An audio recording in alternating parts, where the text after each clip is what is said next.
paano linisin mga idol, no? Turo ko sa inyo yung ganitong ilaw. Yan. Madumi na siya, madumi. Kasi dito sa gilid ng kalsada, yan, dito sa gilid ng kalsada natin,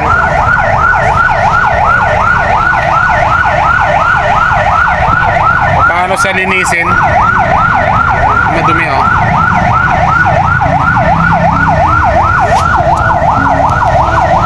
Gagawin natin, thinner lang, lacquer thinner. Yan, lacquer thinner.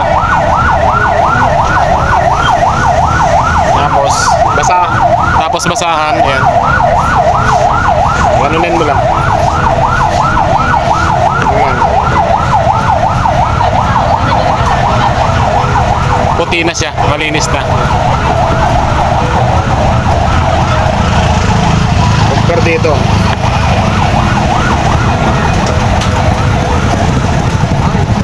ito marumi, ito malinis. Kasi hindi sa madala sa bunas-bunas lang ng basahan na walang thinner, lacquer thinner. O kung tubig lang siya at saka sabon, di kaya.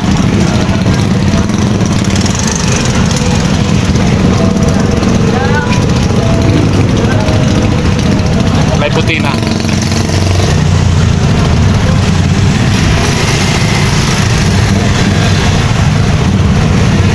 Ganyanin mo lang. Yan, puti na kaagad.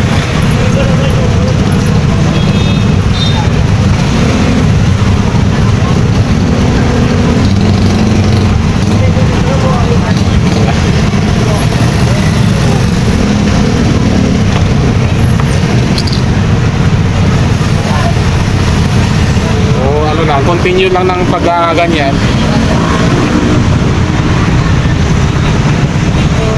Mas maganda, mas medyo marami yung inyong ilalagay na thinner sa basahan. Yung basang-basa siya.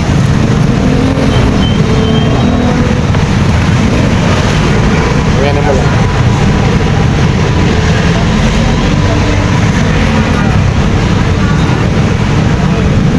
Kulay itim. Dahil sa alikabok at saka yung usok dito sa kalsada. Ito yung problema nyo.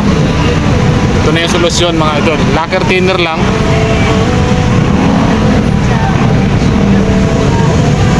Tapos basahan. Yun lang. Huwag yung tubig, hindi makakuha masyado sa tubig. Hindi siya kaya ng tubig. Wala katapat niya. Hindi na. So, meron pa.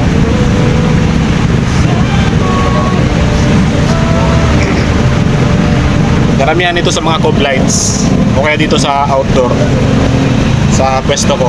7 colors to mga idol.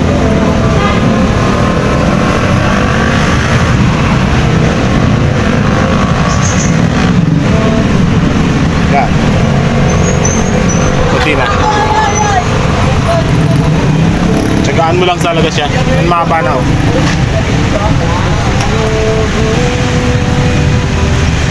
Mahaba na siya. Ito konti na lang.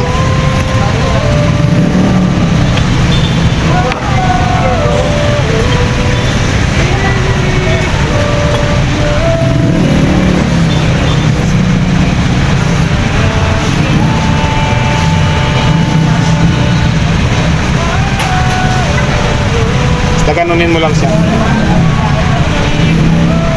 Puti agad. Pa meron pa.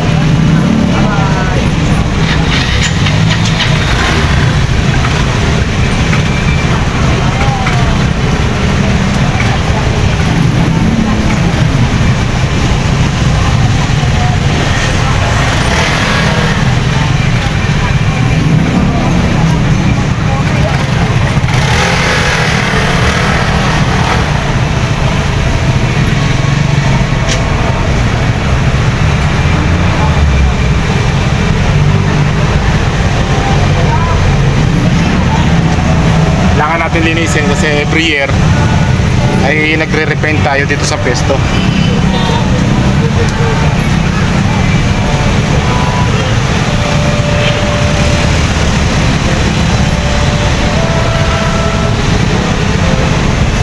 Bilis, oh.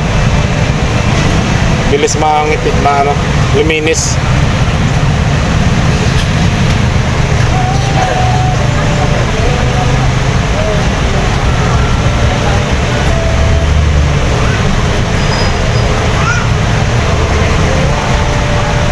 Tuloy-tuloy lang.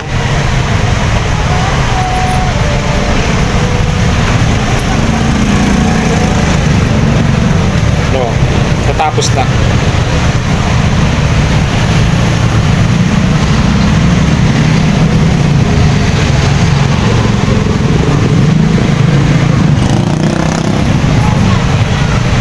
Kailangan din alagaan natin yung ating hanap buhay, mga idol. Kailangan malinis, maayos palagi. Yun yung sekreto ng tagumpay sa negosyo. Yung matyaga ka at kailangan mo talagang tutukan. Yung iisipin mo lang ay kumita, hindi ganon. Oo, kikita, kailangan mo talaga isipin kumita, pero kasama nun yung mga responsibilidad. Lahat gagawin mo dyan.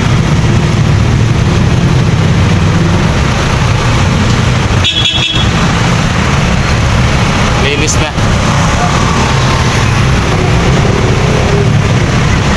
Dumi.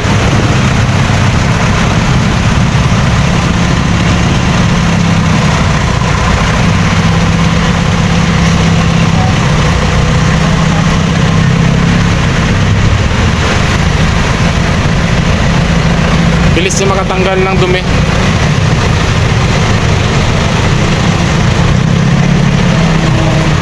Puti na.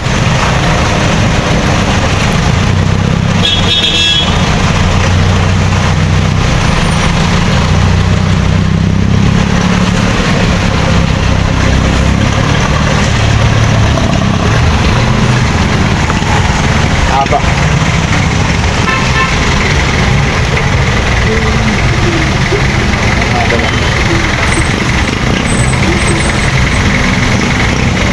Puti na.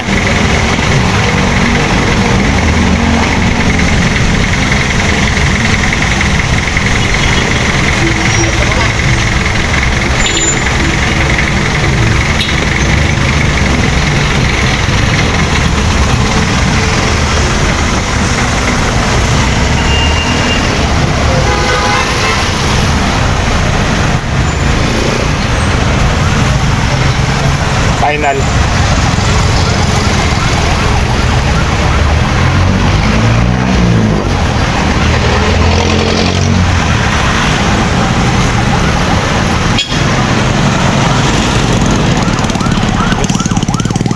Yun lang mga idol, knuckle thinner lang, basahan, ayos na.